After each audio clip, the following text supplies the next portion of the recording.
좌우에 한번 반갑게 인사합시다. 잘 오셨습니다. 건강하시기 바랍니다.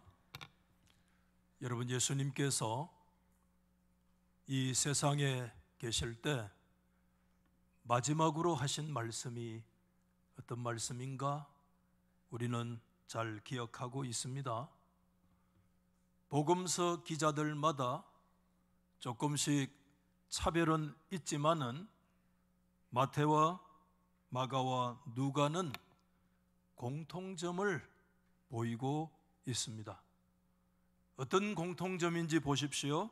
마태는 모든 민족을 제자 삼으라고 말씀했고, 마가 역시 만민에게 복음을 전파하라고 말씀했고, 누가 또한 모든 족속에게 회개의 세례가 예루살렘에서부터 전 지역으로 전파될 것이다, 그런 말씀을 하셨는데, 여기에 공통점은 모든 민족에 나름의 강조점을 두고 있다는 것입니다.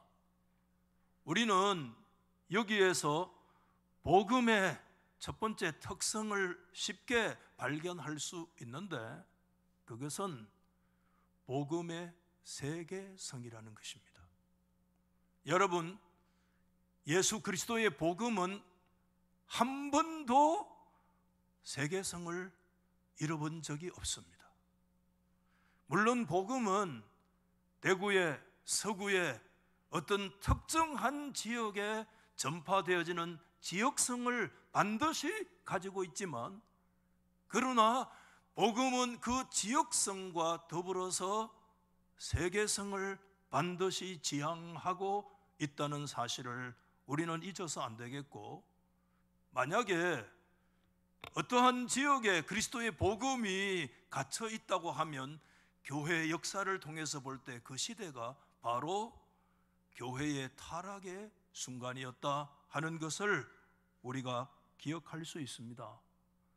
복음의 세계성은 또 하나의 복음의 특성을 반드시 우리 가운데 요구하는데, 그게 뭔가 하면 세계적인 복음의 역사를 위해서는 꼭 필요한 거 있어요. 그게 복음을 전파돼야 된다는 복음의 전파성인 것입니다. 여러분, 당연한 말씀이지 않습니까? 복음의 전파가 없이는 복음의 세계성을 우리는 이루어 갈 수가 없는 것입니다. 이 복음의 전파성을 특별히 누가복음과 또 그의 두 번째 책인 사도행전에서 강조해주고 있는데, 여러분, 누가는 24장에서 이렇게 얘기합니다. 너희는 이 모든 일에 무엇이다? 정인이다. 위트니스라고 하는 단어를 드디어 사용을 해요. 누가의 두 번째 책이 사도행전인데, 사도행전 1장 8절 말씀 여러분 유명하잖아요. 너희가 땅 끝까지 이르러 내 뭐가 되라고요? 위트니스, 정인이 되라고 말씀을 하고 있는. 그래서 누가와 사도행전에서 특별히 강조하고 있는 단어가 뭐냐 하면 정인이라는, 말두레스라는 단어를 얘기를 하고 있으면서 복음의 세계성과 전파성을 위해서 반드시 뭐가 요구되느냐? 정인이 요구된다는 것입니다.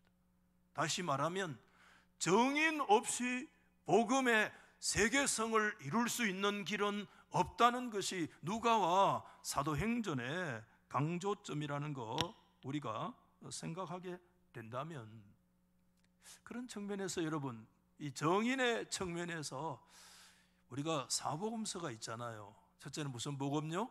마태, 마가, 누가, 요한 복음이 있는데, 여러분, 복음서를 기록한 사람들은 그 복음서의 나름대로의 독특한 특성이 있어요.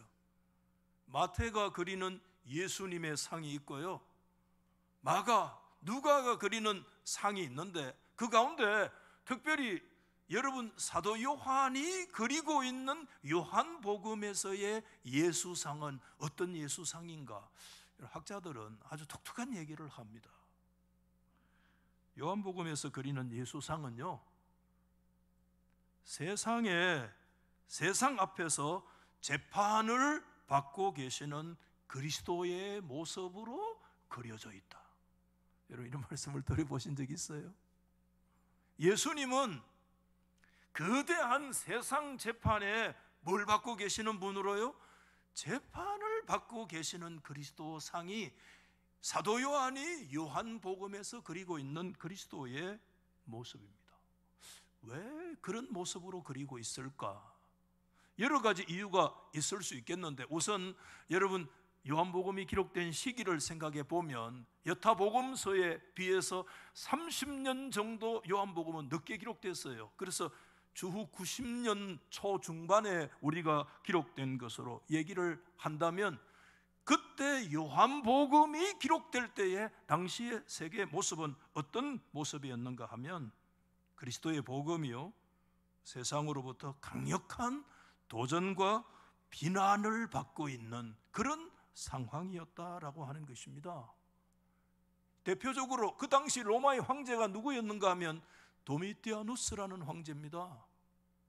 도미티아누스 황제의 특징은 자신이 데우스, 황제의 자신이 하나님이라고 선포를 하고 하나님의 교회를 향해서 황제 숭배를 요구했던 최초의 사람이 누구냐? 그게 사도 요한이 생존하고 요한복음과 요한계시록을 기록할 때에 로마 황제가 도미티아누스였습니다. 우리가 1935년부터 45년까지 일본이 신사라고 하는 일본의 귀신을 가지고 와가지고 일본의 조상신을 우리 교회에다가 요구해가지고, 여러분, 천조대신이라고 하는 신붕을 예배당 앞에까지 걸어놓고 그렇게 혹독한 시련의 시간을 10년 동안 우리가 가졌던 순간이 있는데, 요한복음이 기록된 주 90년대가 바로 극심한 교회를 향한 그런 핍박과 고난의 역사가 시작되어질 그때, 어쩌면 예수는 세상 전체의 법정에서 지금 재판을 당하고 있는 그런 상황의 모습으로 그리스도를 그리지 않을 수가 없는데, 여러분, 그때 그 시대에 요구되는 그리스도인들의 상, 그리스도상이 그렇다면 그리스도인들은 어떤 모습이어야 하는가? 그것은 여러분, 재판에서 가장 중요한 것이 뭐냐 하면 증거와 증인이잖아요. 그렇죠? 내가 그 현장에서 목격을 했다, 그거 이길 수 있는 사람이 없습니다, 여러분. 그 증언은 강력한 힘을 가지고 있는 것입니다, 여러분. 예수님은 지금 세상 법정에서 그때 엄청난 도전과 시련을 받고 있는데, 그때 그 세상 법정에서 그리스도인들은 어떤 모습으로 요구되는가 하면 예수 그리스도의 신분, 예수 그리스도의 주되심, 예수 그리스도의 하나님 되심에 대해서, 그리스도의 정체성과 그분의 신분에 대해서 당당하게 증언할 수 있는 증인들로 요구되어지고 있다는 것이 초대교회의 상황이었습니다. 여러분, 예수님은 자신을 증언할 두 증인을 세우실 것을 말씀을 하셨는데, 첫 번째 증인은 누구라고요? 보혜사 성령님이 예수 그리스도의 첫 번째 증인입니다.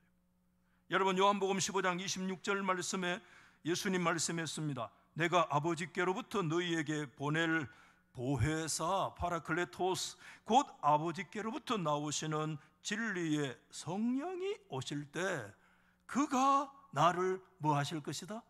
증언하실 것이다. 그가 누굽니까? 진리의 영이신, 보혜사이신 파라클레토스, 하나님 아버지께로부터 나오는 그 영이 나 예수 그리스도를 증언하게 될 것이다, 이렇게 얘기하신 거예요.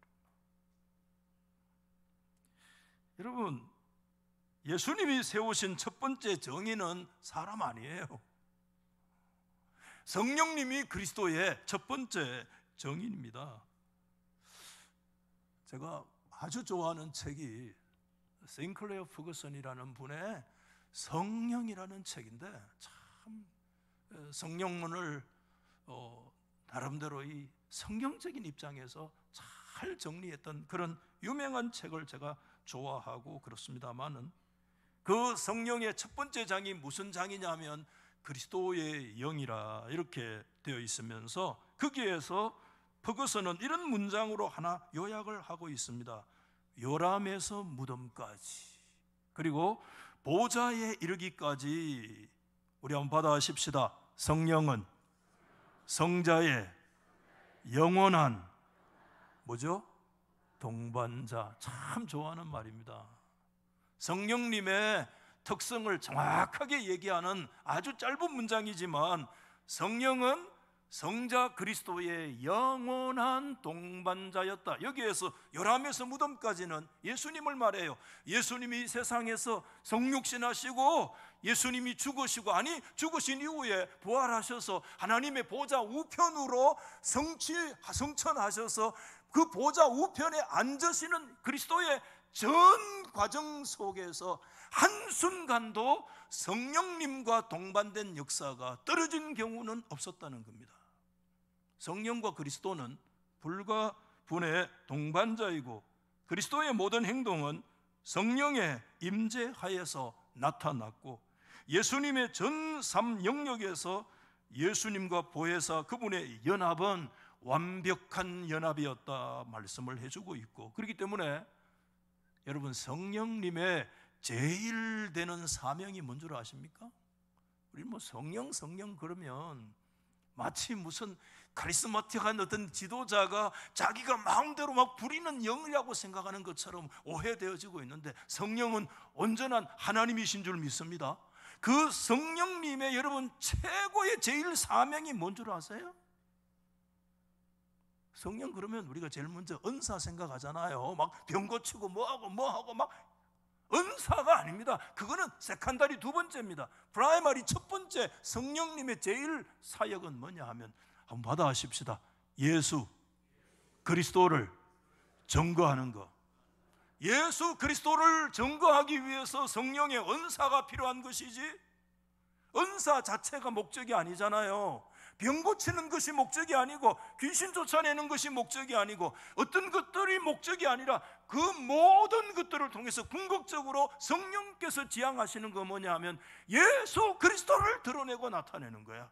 그래서 성령을 일컬어서 뭐라고요?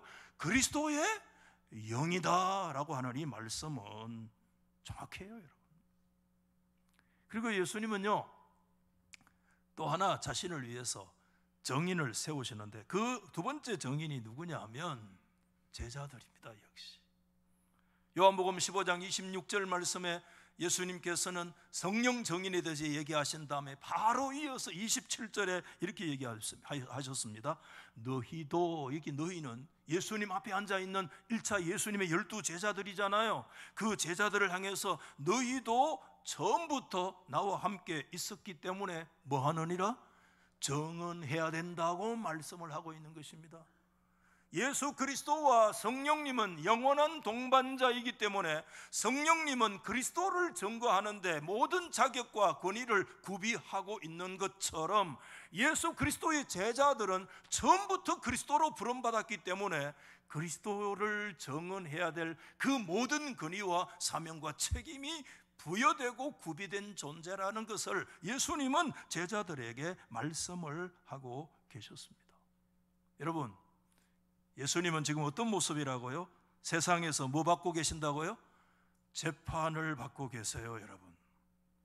한 번도 예수 그리스도가 세상으로부터 재판을 받지 않는 역사는 존재하지 않아요. 한 번도 여러분 지난 2000년 동안에 세상이 예수 그리스도를 향해서 돌팔매질하지 않는 순간이 없었고, 한 번도 예수 그리스도를 비난하지 않는 적이 없었고, 한 번도 예수 그리스도를 코너로 몰아서 그리스도의 존재 자체를 없애려고 노력하지 않았던 순간은 한 번도 존재하지 않아요. 그래서 우리가 너무 현상적인 것만 보고 낙심해서는 안 돼요. 왜 이렇게 교회가 욕을 먹느냐? 욕을 먹을 만한 이유가 있어서 욕 먹는 거 어쩔 수 없지만, 그거 우리가 반성할 지점이지만, 본질적으로 그리스도는 세상으로부터 재판을 당하고 있다는 거, 세상으로부터 미움을 받는 존재라는 거, 그 그리스도를 따르는 자들이 예수 그리스도 때문에 본질적으로 세상으로부터 미움과 시기를 받는다는 거 우리가 잊으면 안 돼요. 그때 여러분 법정에서요, 세상 배심원들이 여러분들 우리에게 뭐를 요구하는가 하면 정언을 듣고 판결을 내리는 것처럼요, 오늘 세상의 배심원들이 오늘 저와 여러분들을 향해서, 제자들을 향해서 뭐를 요구하는가 하면 예수에 대해서 정언해라 말이야. 하나님의 아들 되심과 그분의 구주 되심에 대해서 증거를 이 세상 법정에다가 제출해라 이거예요. 그 사명이 우리 가운데 있다는 거예요. 그때 여러분 세상의 배심원들은 정인들인 제자 우리들에게 어떤 질문을 할 것 같아요? 당연한 질문하는 거 아니겠습니까? 그 질문이 바로 뭔가 하면, 네가 예수의 제자로서, 예수의 정인으로서 예수가 예수인 거, 예수가 하나님인 거, 예수가 부활하신 거, 예수의 구주 되심과 하나님의 아들 되심에 대한 네가 갖고 있는 증거가 뭐냐? 그 증거를 이 법정에다가 제출해 봐라. 그 얘기 아니겠어요? 그게 오늘 여러분 이 베드로 사도가 베드로 전서를 통해서 우리 가운데 주시는 말씀인데, 여러분 3장 15절 말씀이 참 의미가 있는데 같이 한번 읽어보실까요? 읽었지만 시작. 너희 속에 있는 뭘죠? 소망에 관한 이유를 묻는 사람들에게 뭐 해라? 대답할 것을 준비하라가 아니고 어떻게 해요? 항상 준비하라. 이렇게 말씀을 해주고 있는 거예요. 너희 속에 있는 뭐에 대해서요? 소망. 소망이라고 하면 좀 멀리 느껴져요. 영어는 hope라고 돼 있잖아요. 그냥 희망이라는 단어가 어쩌면 더 우리에게 와닿잖아요. 여러분 이게 얼마나 놀라운 얘기냐면, 여러분 이 베드로 사도가 이 편지를 지금 보내고 있는 수신자들의 상황은, 여러분 베드로전서 1장 1절에 뭐라고 얘기했나요? 본도와 갑바도기아와 비두니아와 아시아와, 그는 어디를 얘기하느냐? 오늘날 터키 튀르키예의 저 오른쪽 동쪽 끝이 뭐냐 하면 그게 갑바도기아예요. 왼쪽 끝이 뭐냐 하면 아시아, 우리가 구별해서 소아시아라고 얘기하잖아요. 터키 전역에 예수 믿는 성도들 그 당시 다 어떤 상황에 놓여 있는가 하면 뿔뿔이 다 흩어져 있는 거예요. 베드로 전서는 극심한 고난과 핍박 속을 전제를 하고 있기 때문에 예수 믿는 신앙 때문에 터키 전역에 동에서 서까지 다 흩어져 있어서 성경은 그 사람들을 흩어진 나그네라 이렇게 얘기하는 것입니다. 정착해서 살아갈 수가 없는 그런 뿔뿔이 흩어져 있는 그런 자들을 향해서 세상 배심원들은 그들에게 뭘 요구해 주고 있는가 하면, 너희 우리에게 뭘 보여줄래? 이렇게 얘기하는 거예요. 베드로는 그때 두 가지를 정인으로서 보여줘야 된다. 두 가지가 있다 이렇게 얘기한 거예요. 첫 번째, 우리가 뭐를 보여줘야 되는가 하면, 우리 한번 읽어보세요. 뭐라고요? 소망, 희망. 여러분 3장 15절 말씀을 다시 계속 반복해서 보면, 너희 속에 있는 소망에 관한 이유를 묻는 자에게 대답할 것을 항상 준비하되. 아멘. 너희 속에, 오늘 저와 여러분 속에 오늘 물어봅시다. 저 자신을 포함해서 여러분 속에 소망이 있습니까?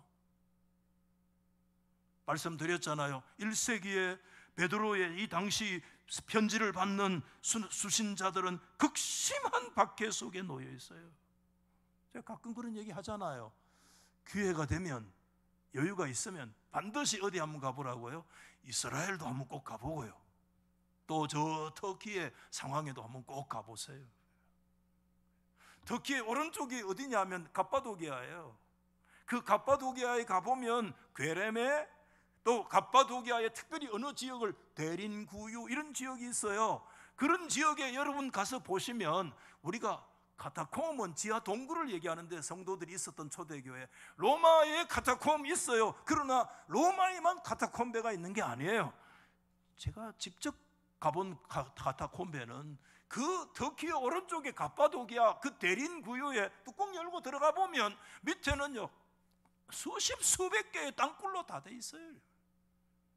예수 때문에 지금 오늘 여기 성경 1절에 갑바도기아에 흩어진 나그네라고 얘기하는데, 그때 갑바도기아에 적어도 교인들은 어떤 상황 속에 놓여 있는가? 예수 때문에 지상에 살지 못하고 땅굴 속에 파고들어서 카타콤베에 흩어져 살고 있는 그들이요 상황이었는데, 그들에게 뭐를 얘기하는가 하면 너희 속에 있는 소망에 대해서 세상 배심원들이 너희에게 요구할 때 그거 보여줘야 된다, 이렇게 얘기하는, 얼마나 아이러니입니까 여러분? 환경적으로는 도대체 가질 수 없는, 그럼에도 그들 중에 숨길 수 없는 이 소망들, 희망들이 있었다는 것. 야, 이 소망이라는 단어가 도대체 어떤 단어인가?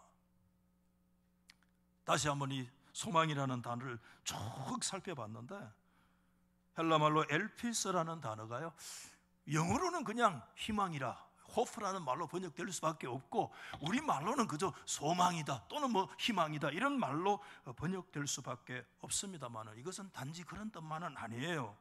이것은 하나님의 은혜에 대한 강력한 확신을 가지고 있는 깊은 신학적인 단어예요. 사실 여러분, 이것이 구약으로부터 거슬러 올라가 보면, 여러분 구약에서 하나님 여호와는 하나님의 백성들의 희망의 대상이 되신 줄로 믿습니다. 그래서 여러분 구약의 고난의 책인 여러분 욥기서나 고난에 처해 있는 여러분 이 시편 성경이나 이런 곳에서 들어가 보면, 우리 한번 따라해 보실랍니까? 여호와를 소망하라, 여호와를 기다리라. 이게 여러분 구약 성경에 나타나는 매우 중요한 하나의 특징인 것입니다. 이번에 이 말씀을 보면서 학자들의 글들을 좀 찾아봤는데 이런 비교를 하고 있더라고요. 여러분, 바벨로니아 사람들은 이방인들의 대표잖아요. 그 바벨론의 최고의 신 이름을 알고 계세요? 제가 수요일 날 매주 지금 얘기를 하는데, 바벨론의 국신, 바벨론의 최고의 신 이름을 아세요? 아시네, 지금 나오시나요? 너네 치는 말뚝 말고 세자로 얘기하면 뭐라고요? 마르뚝이라고 하는, 이게 바벨로니아의 최고의 국신인데요, 학자들이 여기서 뭐라고 얘기를 하는가 하면, 바벨론 사람들은 자신들의 최고의 높이는 신인 마르뚝을 향해서 나의 희망이다 라고 말한 적이 한 번도 없대요. 맞죠 여러분? 그러나 여러분, 하나님의 백성 이스라엘은요 하나님을 어떻게 불렀는가 하면, 시편 71편 5절 말씀을 같이 시작. 주 여호와여, 주는 나의 소망이십니다. 밑에 본다고 뭐 성경 말씀이 있는 거 아닙니다. 눈을 들어서 한번 저를 한번 보세요. 큰 소리를 한번 받아 하십시다. 주여, 주는 나의 소망이십니다. 한번 하십시다. 주님은 나의 소망이세요. 한 번 더 시작. 주님은 나의 소망이십니다. 여러분, 여러분에게 주님이 소망이십니까? 심지어 여러분, 유다라고 하는 나라가 바벨로니아에게 완전히 잡아먹히는, 그때 한 나라가 잡아먹힌다는 것은 단순한 문제가 아닙니다. 그 신이 이 신을 이기는 그런 문제거든요. 바벨로니아가 유다를 잡아먹는다는 것은 바벨로니아의 신의 마르뚝이 여호와를 이겼다는 말이거든요. 현상적으로는요. 아니에요. 유다가 멸망하는 그 멸망의 순간에도 멸망을 선포했던 예언자가 누군가 하면 예레미야인데, 여러분 예레미야가 하나님 여호와에 대해서 예레미야 17장 13절에 뭐라고 얘기하느냐 하면, 이스라엘의 소망이신 여호와 하나님이여. 아멘. 차라리 멸망을 얘기하지 않던지 말입니다. 멸망을 선포했던 선지자도 그럼에도 이 바벨로니아가 와서 우리를 점령하고, 바벨로니아가 성전도 깨부수고, 바벨로니아가 우리를 다 포로로 끌려가고 있는 그런 순간이 온다고 할지라도 변함없는 사실은 한 가지 있다. 여호와 하나님은 이스라엘의 소망이신 하나님이시다. 이 하나님의 소망 사상이 강력하게 있습니다. 여러분 가운데 여러분 고난과 시련에 있는 분이 있죠. 앞이 캄캄한 분이 있습니까? 길이 안 보이는 분이 있습니까? 여러 가지 정말 실타래처럼 얽혀있는 문제들이 우리를 짓누르고 있습니까? 어떤 고난과 아픔과 질병들이 우리를 짓누르고 있습니까? 기억하십시오. 우리의 환경 여건과 관계없이 살아계신 하나님 여호와는 우리의 소망이신 하나님이십니다. 여러분, 여기에 대한 분명한 믿음의 고백들이 있어야 된다는 거예요.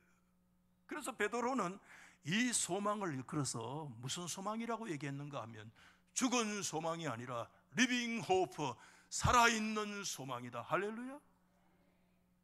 그래서 여러분 오늘 베드로전서 1장 3절에 그렇게 얘기했습니다.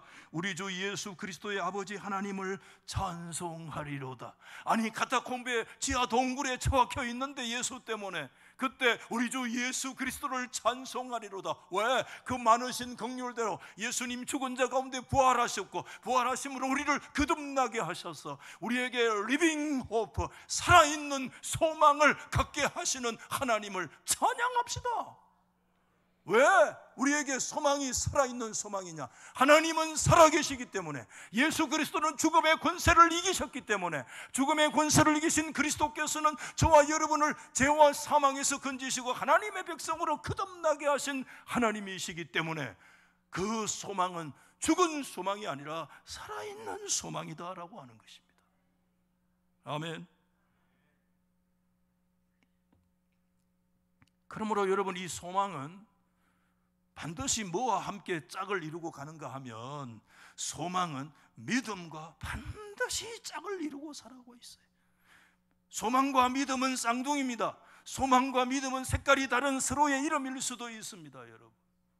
그래서 여러분 오늘 1장 7절에도 보면은 불로 연단하여도 없어질 금보다 더 귀한 믿음에 대해서 얘기를 하면서 여러분 1장 21절에 이렇게 얘기합니다. 너희는 그를 죽은 자 가운데 살리시고 영광을 주신 하나님을 그리스도로 말미암아 믿는 사람 아니냐?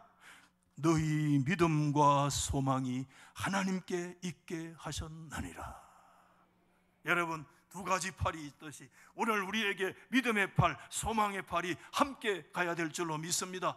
믿음이 있기 때문에 소망을 가지고, 소망을 가지기 때문에 우리는 어떤 환경과 여건 속에서도 여러분 하나님을 향해서 믿음을 포기하지 않는 것이, 여러분 이게 그리스도인들의 모습인 것입니다. 여러분, 다시 묻습니다. 성도 여러분, 저 자신에게 묻습니다. 우리 속에 이 소망이 살아 있습니까? 여러분. 그리고 베드로는 또 세상 법정에 정인들로서 우리가 드러내야 될 것이 있다고 얘기하는데 엄청난 얘기를 하는데, 두 번째 뭘 드러내야 되느냐? 뭘 드러내야 된다고 돼 있어요.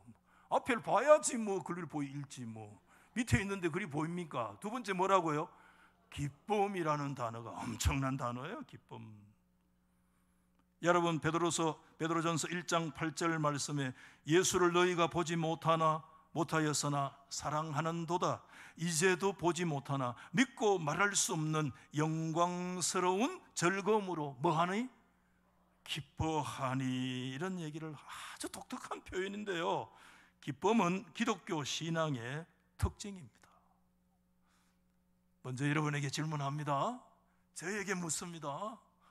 여러분에게 기독교의 특징인 기쁨이 있습니까? 야, 아멘 나오시는 분들, 목사보다 신앙이 좋아. 정말입니다. 존경합니다. 다시 묻습니다. 여러분의 속에 말할 수 없는 영광스러운 이 기쁨이 우리 속에 있습니까? 기쁨이라는 단어는 저에게 늘 부담스럽고 저에게 많은 질문을 던진 단어였음을 고백하지 않을 수가 없어요. 지난주 목요일에 우리 교단 세계 선교회 GM에서 이제 총회를 해서 이제 임원들이 이제 개선이 돼서 이사장이 새로 이제 뽑혔어요. 후배 목사, 저 진주의 양아무개 목사님이 이제 이사장으로 뽑혀서 이제 이사장으로 뽑히니까 뭐 이제 마지막 앞에 나와서 이제 축하한다고 이제 사진도 찍잖아요, 그렇죠? 근데 축하하고 이제 이사장이 당선됐는데 앞에 와서 사진을 찍는데 표정이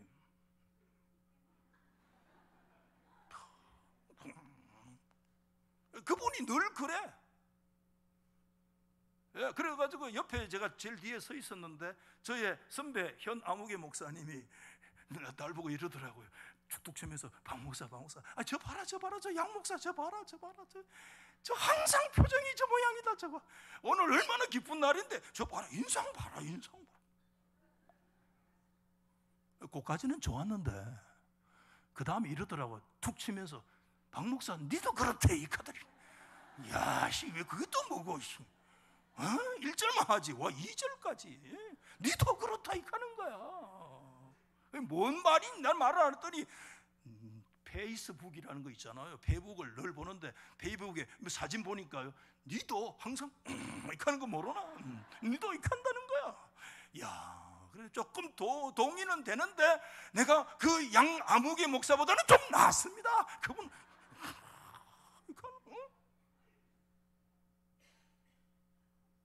여러분에게 기쁨이 있습니까?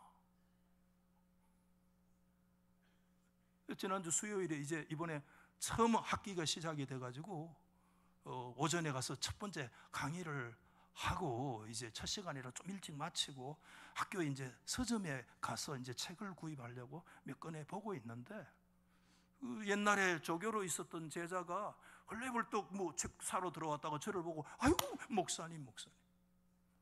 제가 학교에 뭐 하루밖에 안 가지만은 기독교 역사 연구소로 처음에 만들고 초대 소장을 했을 때 학교에서 그래도 학생들 뭐 장학금도 주고 이런 이제 방편으로 위해서 그 연구소에 이제 저는 없어도 조교가 있어가지고 늘 그 지키고 있었던 1년 동안 이제 조교로 붙여준 학생. 지금은 모 교회의 어떤 사모가 돼서 애들 둘이 키우고 신학교 공부도 하고 사역과 더불어서 애를 많이 쓰고 힘들고 어려워서 막 엎어지고 넘어지고 하는 모습들을 옆에서 이렇게 보는데 그 제자가 이제 저를 보면서 반갑게 얘기를 하는데 아이고 목사님 그러면서 야 반가우면 반갑다고 얘기하면 되지.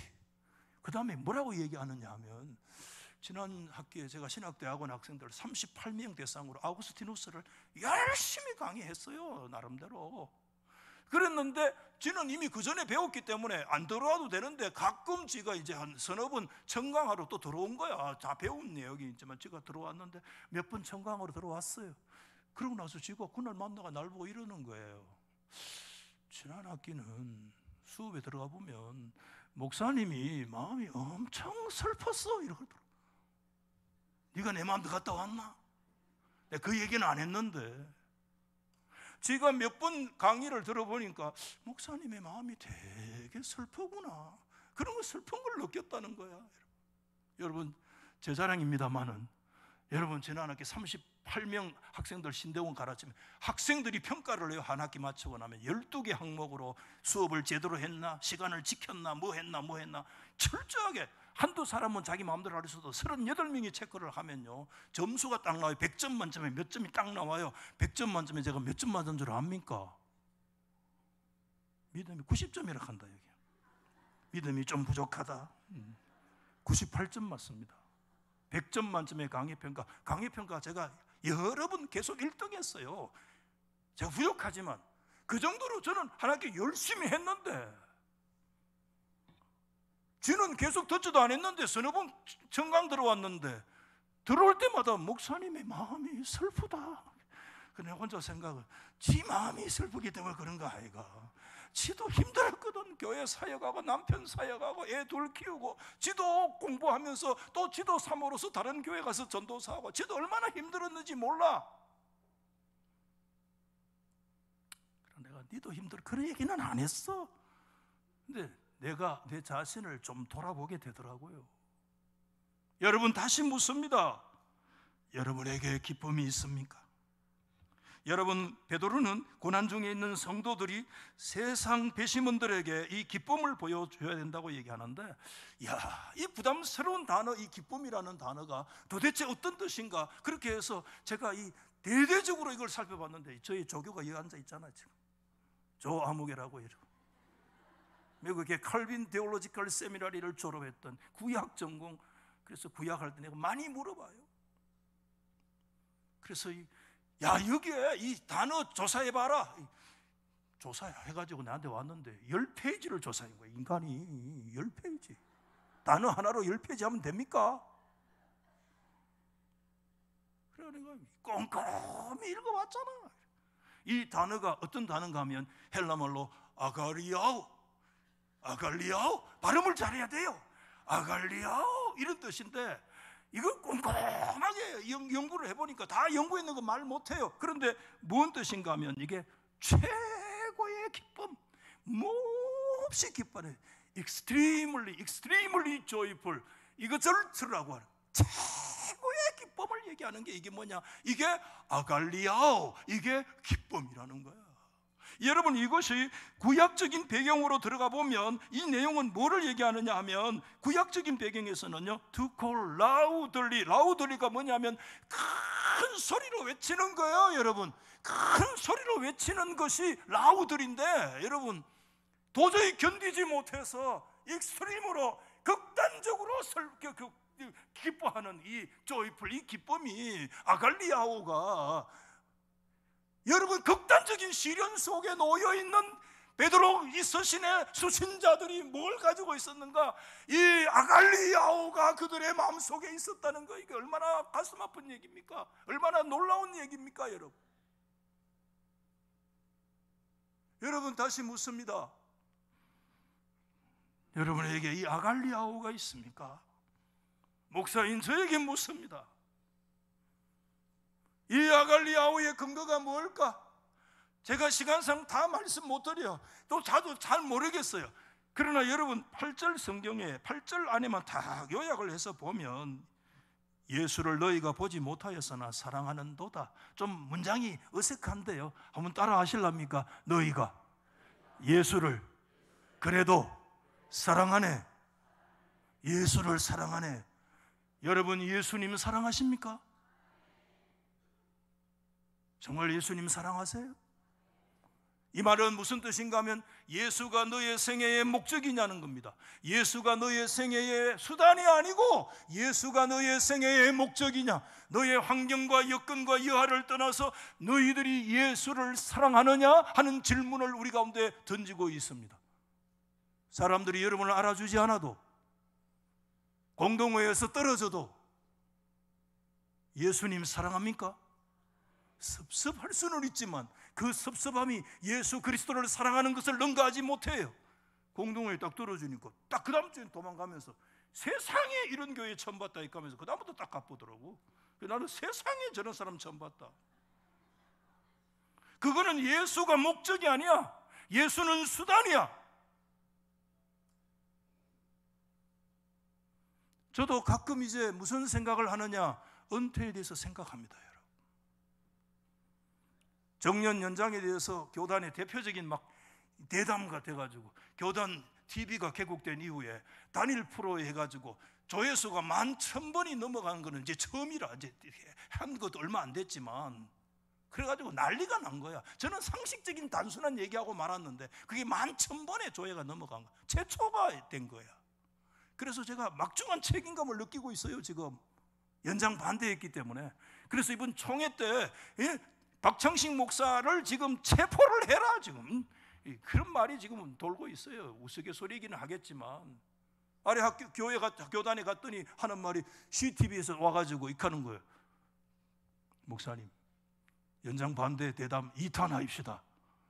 내가 누구 죽이려고 하나, 너 한 번으로 족하지. 저는 이런 질문을 가끔 합니다. 나는 은퇴해도 기도를 즐거워할 수 있을까? 나는 은퇴 이후에도 하나님의 말씀인 성경을 귀하게 여기고 성경을 연구하고 성경을 사랑할까? 나는 은퇴한 이후에 내가 그렇게 좋아했고 연구하는 그 연구의 영역에 대해서 현직에서 물러나도 나는 그 연구를 내가 기뻐하고 즐거워할까? 스스로 질문을 던져봅니다. 우리 존경하는 은퇴하신 여러분, 여러분 은퇴 이후에 예수 그리스도 사랑하십니까? 은퇴 이후에 기도를 사랑하십니까? 은퇴 이후에 하나님이 주신 거룩한 소명들을 여러분이 사랑하십니까? 은퇴 이후에 교회를 사랑하세요? 은퇴 이후에도 여러분 예배를 기뻐하고 즐거워하고 있습니까? 은퇴 이후에 살아계신 하나님을 향해서 헌신하고 은퇴 이후에도 한결같이 살아계신 하나님 앞에 믿음으로 서 있습니까? 어느 은퇴 목사님이 자기가 진짜 목사인 것이 언제 증명됐는가 하면 은퇴한 이후에 그것이 증명됐다는 거예요. 은퇴한 이후에도 새벽 기도로 하나님을 즐거워하고, 은퇴한 이후에도 하나님의 말씀 성경을 귀하게 여기고, 은퇴한 이후에도 교회를 사랑하고 성도들을 사랑하는 그런 마음이 자기 속에 넘칠 때, 그때 비로소 내가 목사이구나 이걸 깨닫게 되었다는 거예요. 목회를 위한 목사가 아니라 정말 주님을 사랑하기 때문에. 여러분, 살아계신 주님을 다시 묻습니다. 사랑하십니까? 고난과 시련 속에 있는 하나님의 백성들, 그들이 아갈리아오의 거룩한 기쁨의 역사가 왜 그들의 심령 속에 있었겠는가? 다른 거 하나도 없고 그 중에 한 가지 얘기하면 그 속에서도 그들은 예수를 사랑했기 때문에, 예수 사랑했기 때문에. 우리 예수 사랑하십니까? 시간이 많이 지나서요, 어떻게 그리스도를 우리가 정언할 건가? 정인의 자세가 뭐냐? 세 가지를 얘기하는데 세 가지 한 시간 더 해야 돼요. 오늘 은혜가 지금 싹 사라지고, 지금 첫째는 간단하게 말할게요. 말로 대답하라. 여러분, 계속 반복해서 얘기하는 게 3장 15절입니다. 너희 속에 있는 소망에 관한 이유를 세상 배심원들이 너희에게 물을 거다. 그때 대답할 것을 항상 준비하고 있어라. 아폴로기야, 이게 변호 변정에 대한 얘기야. 바울은 항상 이거 준비하고 있었어요. 빌립보 1장 7절 16절 말씀 가운데서 항상 거기에 대해서 변명함, 이 아폴로기아가 그들의 마음속에 있었습니다. 우리는 그리스도의 신앙에 대해서 이 아폴로기아가 분명해야 돼요, 항상. 두 번째는 뭐냐 하면 행위로 대답하라. 여러분, 오늘 3장 15절 말씀에 한 번 더 봅니다. 너희 속에 있는 이유를 묻는 자에게 대답할 것을 준비하되, 그 다음에 뭐죠? 온유와 두려움으로 하라고 얘기한 것입니다. 온유와 두려움은 하나님과 성도를 향한 정인의 태도요, 자세입니다. 살아계신 하나님을 향해서는 우린 두려워하지만 성도들을 향해서는 온유함의 자세를 잃어버리지 않아야 합니다. 그게 하나님의 정인된 사람들의 두 가지 자세입니다. 두려움과 온유인 것입니다. 하나님을 향하여 두려워하는데 사람을 향해서 마구 대하는 거, 그거 정인의 자세로 결격 사유라는 거예요.